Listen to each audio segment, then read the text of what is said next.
Good morning. आज हम समास पढ़ेंगे जो 6 से लगा 12 तक हर हर क्लास में काम आने वाला है ना।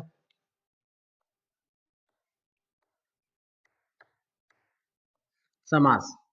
अब समास शब्द में सबसे पहले इसमें उपसर्ग कौन सा है, धातु कौन सी, प्रत्यय कौन सा है। देखिए सबसे पहले आता है इसमें सम। सम उपसर्ग प्लस धातु अस धातु प्लस गय प्रत्यय। गय प्रत्यय तो ये हो गया उपसर्ग प्लस धातु प्लस प्रत्यय। अब देखिए इधर है सम उपसर्ग है और इधर है अस और इधर गय प्रत्यय। अब इसमें समास शब्द कैसे बनाए। अब देखिए जैसे सम है, सम उपसर्ग में कोई चेंज नहीं होता है, जैसा है वैसे ही रहता है। से अब गय प्रत्यय का है तो गय प्रत्यय का क्या होता है, इसका अगर वर्ण विच्छेद करते ग प्लस अ प्लस य, तो इसमें से इस य का और ग का लोप हो जाता, क्या बचता है अ। तो इसमें गय प्रत्यय का प्रयोग होने से जो धातु है, धातु का जो पहला वर्ण होता है वो क्या होता है, दीर्घ हो जाता है। तो इसका बन जाएगा आस। अ का क्या बन जाएगा आ, आस प्लस इसमें से ग का और यह का लोप होने से क्या बचा है अ, ये बचेगा अ। अब इनको जोड़ेंगे तो क्या बनेगा, सम प्लस आस प्लस अ। अब इनको जोड़ने पर बनेगा समास। समास, समास का अर्थ है संक्षेप करना। इसका अर्थ है संक्षेप, संक्षेप करना या छोटा करना, छोटा करना। अब इसमें से आप समास में आपसे उपसर्ग पूछे, सम उपसर्ग है, अस धातु है, गय प्रत्यय है। अगर आपसे पूछे समास शब्द स्त्रीलिंग का है, पुल्लिंग का है, नपुंसकलिंग का, तो समास शब्द किसका है, समास शब्द, समास शब्द पुल्लिंग है, समास शब्द पुल्लिंग का है। अब आता है समास की परिभाषा। समास की परिभाषा, समसनम समास, सम सनम समास, समसनम समास। इसकी हिंदी परिभाषा है एक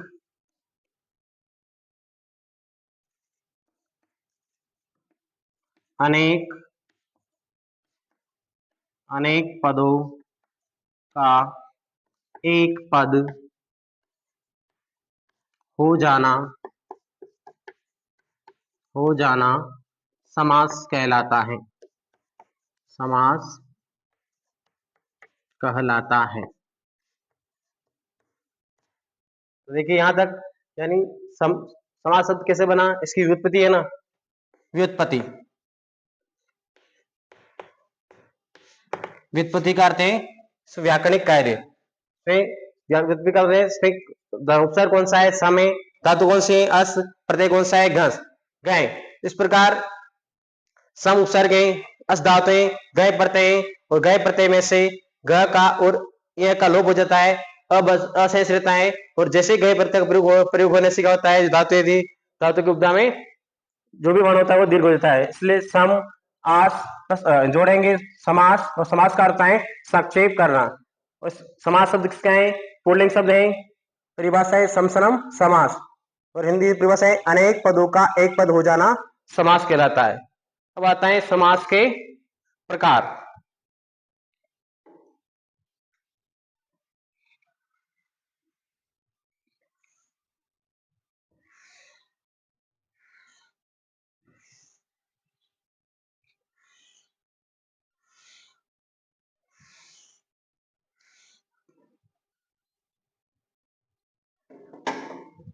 समास के प्रकार,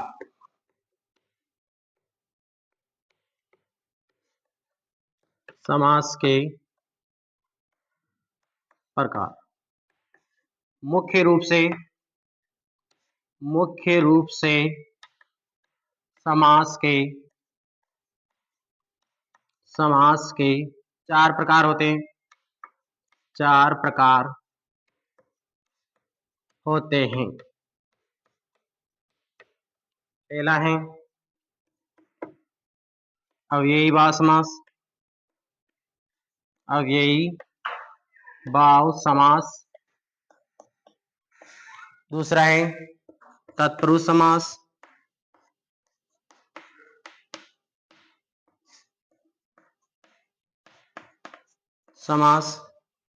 तीसरा है द्वंद्व समास। चौथा है बहुव्रीहि समास। बहुव्रीहि समास यानी मुख्य रूप समास कितने प्रकार होते हैं? चार। अब बताएं दूसरा प्रकार है लघु सिद्धांत कौमुदी के अनुसार। लघु सिद्धांत कौमुदी के अनुसार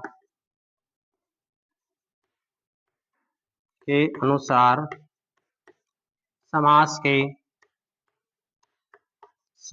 के पांच भेद होते हैं। पांच भेद होते हैं यानी मुख्य रूप से कितने हैं? चार। और लघु सिद्धांत कौमुदी के अनुसार कितने हैं? पांच।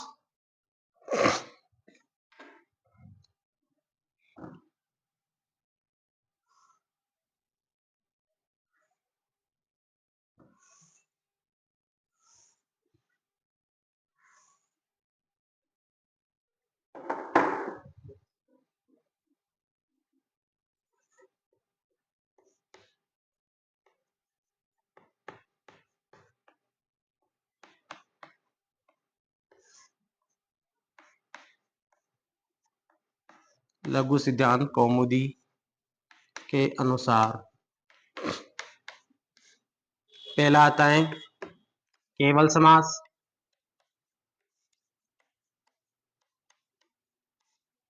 दूसरा है अव्ययी भाव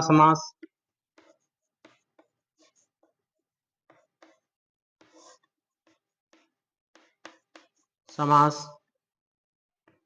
तीसरा है तत्पुरुष समास।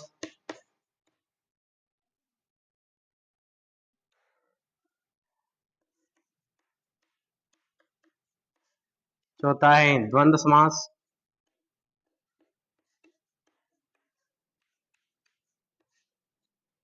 पांचवा है बहुव्रीहि समास।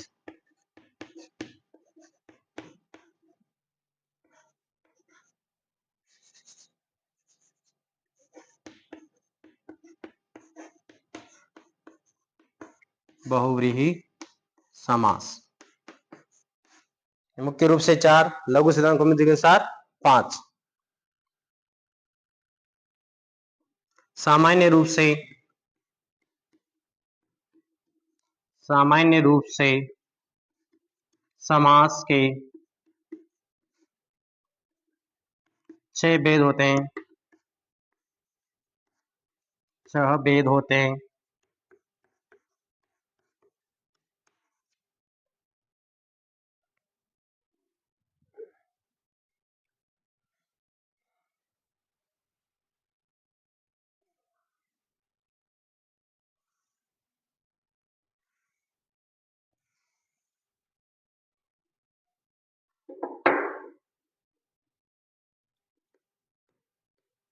सामान्य रूप से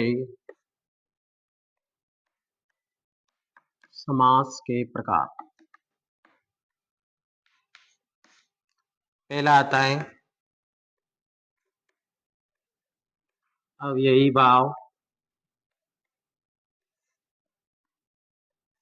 समास। दूसरा है तत्पुरुष समास। तीसरा है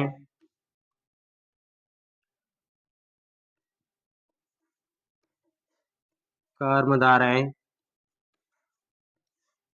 समास। चौथा है द्विगु समास। पांचवा है द्वंद्व समास। छठा है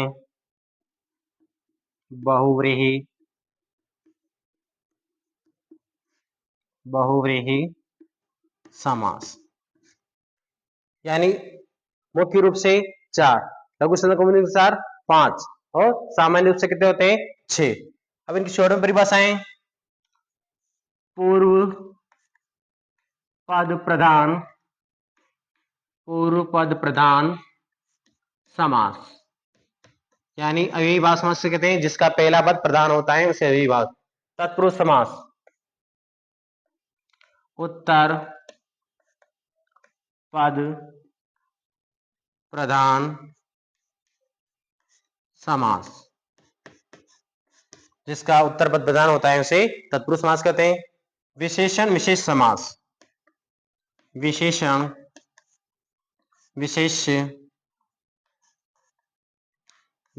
विशेष्य समास। कर्मधारय समास, द्विगु समास, पूर्व पद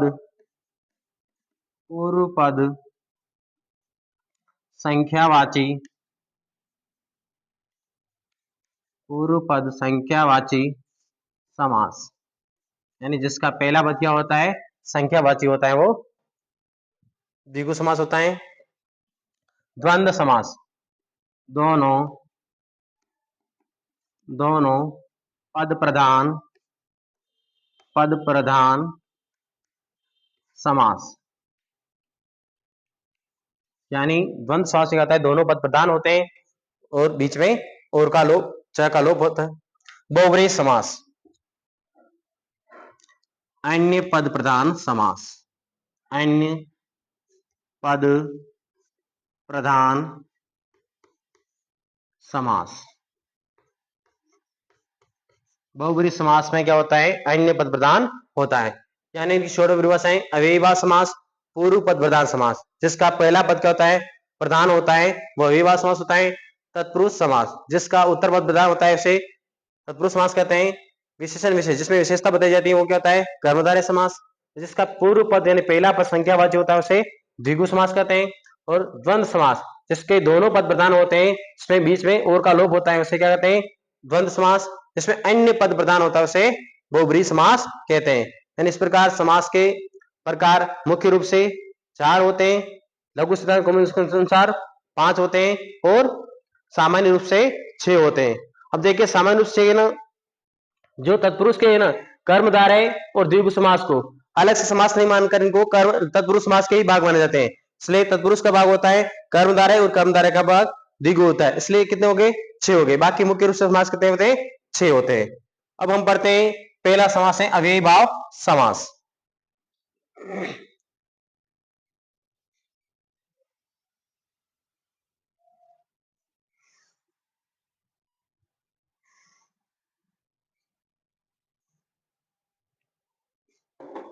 अव्ययीभाव समास।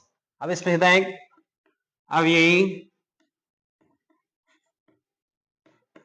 अव्ययीभाव समास। इस समास का पहला पद अव्यय होता है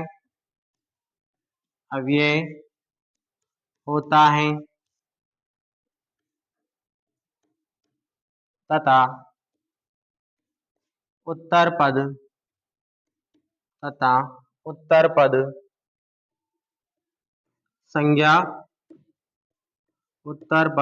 संज्ञा शब्द होता है।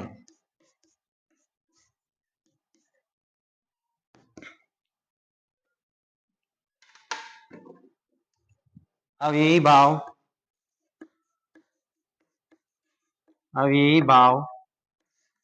समास के पद नपुंसकलिंग नपुंसकलिंग एक वचन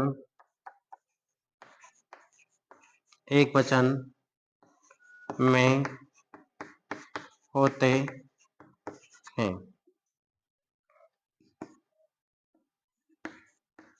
अव्ययी भाव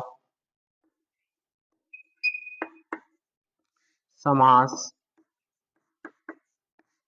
के पद किसी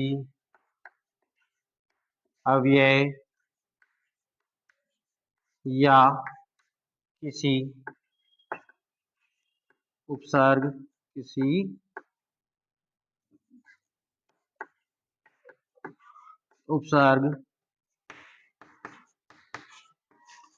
से प्रारंभ होते हैं।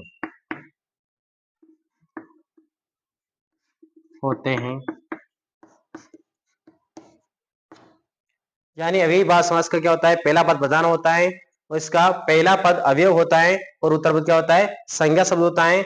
और अव्ययी भाव समास के पद क्या होते हैं, नपुंसकलिंग एक वचन में होते हैं। और अव्ययी भाव समास के जो पद होते हैं वो किसी न किसी अवयव से प्रारंभ होते हैं या किसी न किसी उपसर्ग से प्रारंभ होते हैं।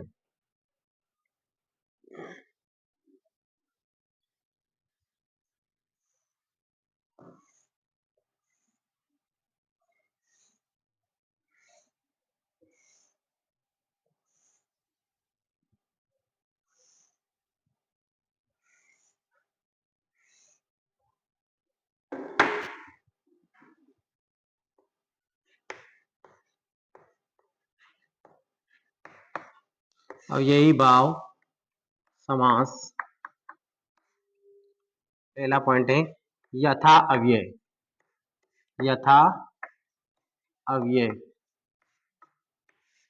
यानी यथा अवयव से बनने वाले शब्द का अपन समास वगैरह कैसे करते हैं। यथा अव्यय से बने पद का समास विग्रह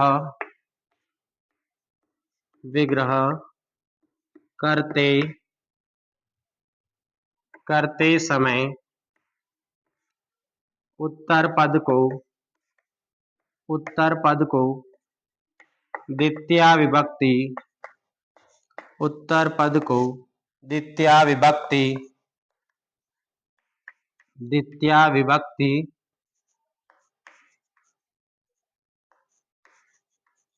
द्वितीया विभक्ति एक वचन में लिखकर बाद में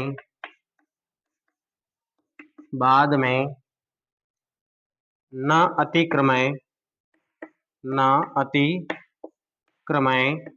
या अनतिक्रमय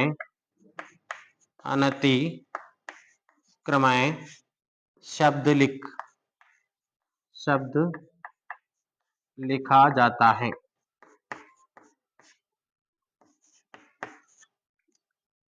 यानी जैसे उदाहरण फर्स्ट, यथा शक्ति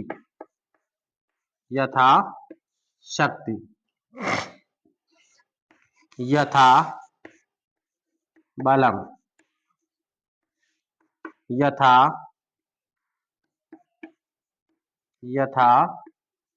धनम यथेच्छम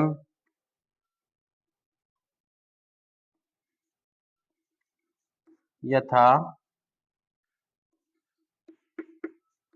कालम यथा बलम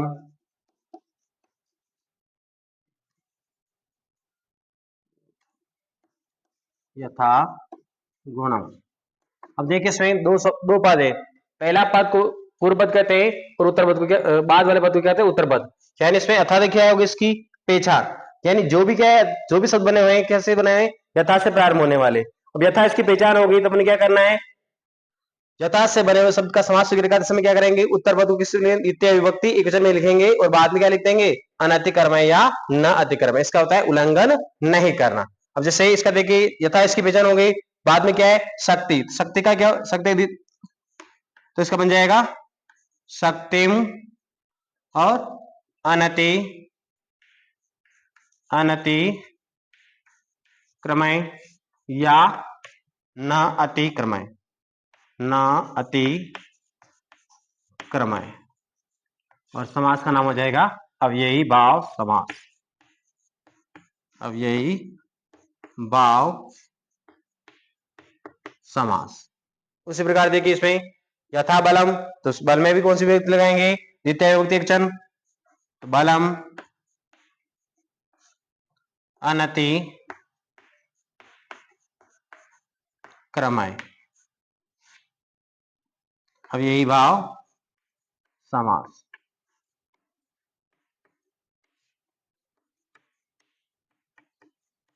उसी प्रकार देखिए यथा धनम, तो इसका होगा धनम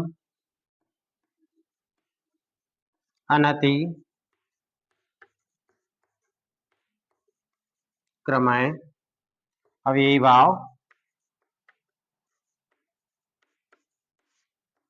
समास। फिर यथा कालम, काल का मतलब समय, तो कालम अनति क्रमय, समास का नाम हो जाएगा अब यही भाव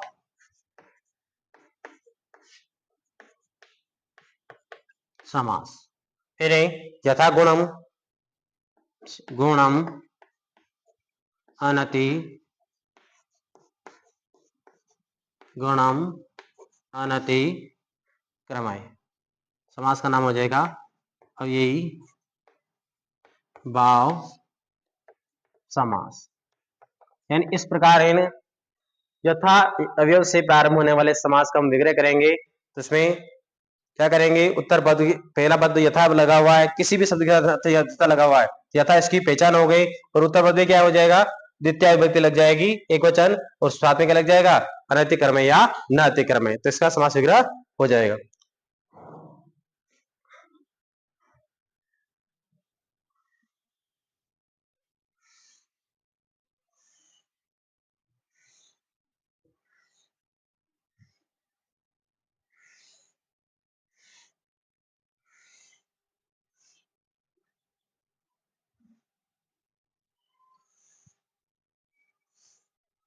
अब ये बात समास का दूसरा पॉइंट,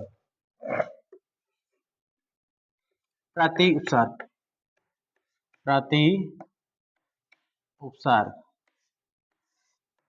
यानी उपसर्ग से प्रारंभ होने वाला भी समास शब्द होगा, वो क्या होता है, अभी भाव समास का उदाहरण होता है।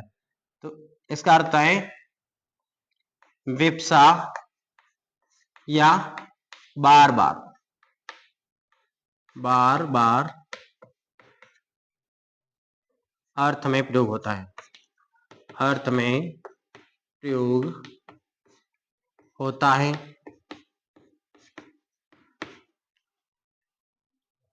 तथा प्रति उपसर्ग वाले समास युक्त पद का समास विग्रह, पद का समास विग्रह करते समय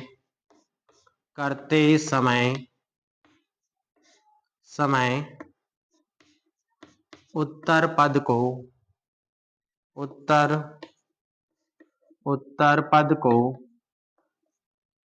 द्वितीय विभक्ति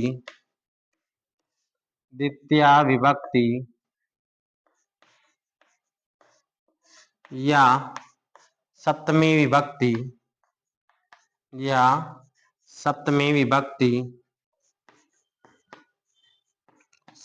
विभक्ति एक वचन में दो बार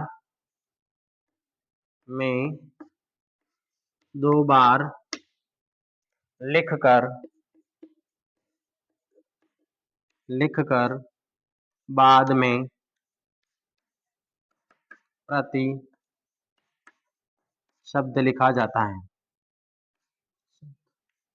लिखा जाता है। यानी प्रति उपसर्ग से प्रारंभ होने वाले शब्द हैं, वो भी क्या होगा, अव्ययी भाव समास का उदाहरण होगा। और उसका विग्रह करेंगे तो क्या करेंगे, उसके उत्तर पद को क्या करेंगे, दो बार द्वितीय विभक्ति एकवचन में लिखेंगे या सप्तमी विभक्ति एकवचन में लिखेंगे और बाद में क्या लिख देंगे, प्रति शब्द लिखेंगे। तो उदाहरण के तौर पर देखिए, प्रति प्रति दिनम, प्रति नगरम, प्रति मासम, प्रति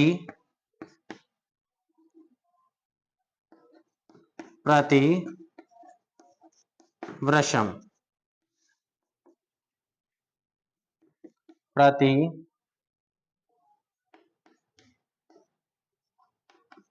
बालकम, प्रति बालकम।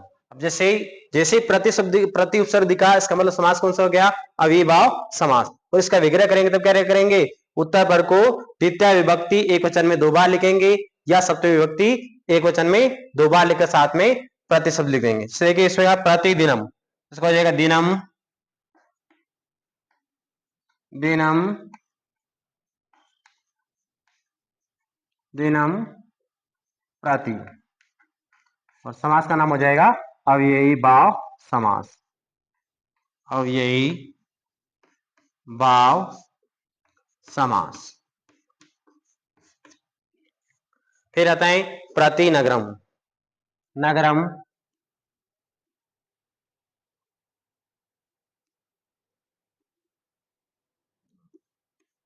नगरम,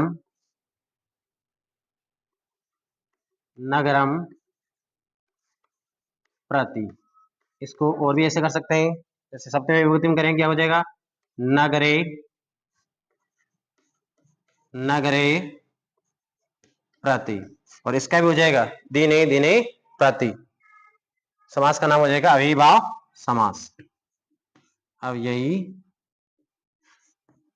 भाव समास। प्रतिमासम, मासम,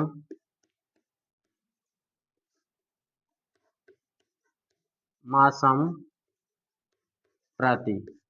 और सप्तमी में करेंगे हो जाएगा मासे, मासे, प्रति। समास का नाम हो जाएगा अव्ययी भाव समास, अव्ययी भाव समास।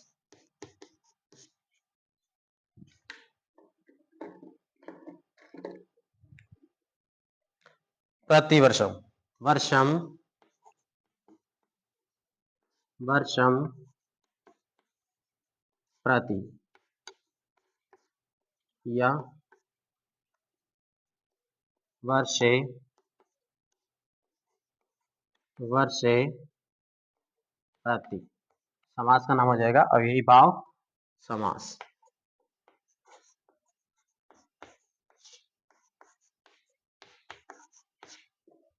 बताएं प्रति बालकम, बालकम, बालकम, प्रति। या बालके, बालके, बालके, प्रति। समास का नाम हो जाएगा अव्ययी भाव समास। इस तरह से कोई भी आता है प्रति उपसर्ग वाला, तो से द्वितीय विभक्ति क्या करेंगे, दो बार द्वितीय विभक्ति एकवचन लिख देंगे और साथ में प्रति शब्द लिख देंगे, या सप्तमी विभक्ति एक वचन में दो बार लिखेंगे और साथ में क्या लिख देंगे, प्रति। तो प्रति उपसर्ग वाले समास का, समास शब्द का समास विग्रह हो जाएगा।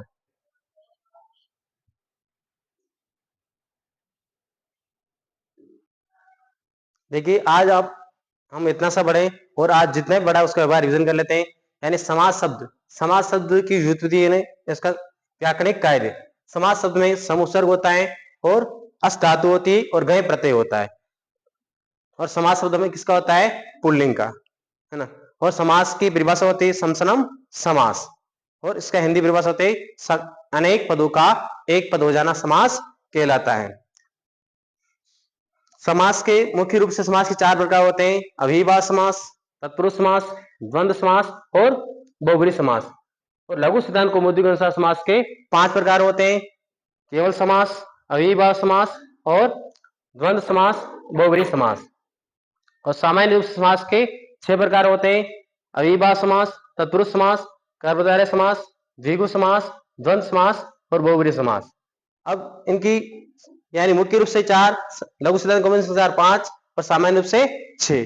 अब हम पढ़ेंगे अव्ययीभाव समास। तो अव्ययीभाव समास में अपने पहला पद पढ़ा था हमने, यथा अवयव से प्रारंभ होने वाले शब्द, इसका क्या होता है? 2 पद होते हैं, 2 पद होते हैं। तो पहला पूर्व पद और उत्तर वाले को, बाद वाले को उत्तर पद कहते हैं। तो यथा से जितने भी शब्द बने, यथा बलम, यथा गुणम, यथा शक्तिम, यथा धनम, इसमें क्या करेंगे? यथा उसकी पहचान हो जाएगी और उत्तर वाले पद में क्या लिखेंगे? द्वितीय विभक्ति और साथ में लिखेंगे अनतिकर्मय या न अतिकर्मय। ठीक है। तो जैसे ही प्रति उपसर्ग पढ़ा था, तो प्रति उपसर्ग क्या होगी? इसकी पहचान होगी और उत्तर पद में क्या हो जाएगा? द्वितीय विभक्ति में 2 बार लिख देंगे या सप्तमी विभक्ति में 2 बार लिखकर क्या करेंगे? प्रति शब्द जोड़ देंगे, है ना। तो ये भी समास वगैरह हो जाएगा। ठीक है। अगला नेक्स्ट क्लास में पढ़ेंगे।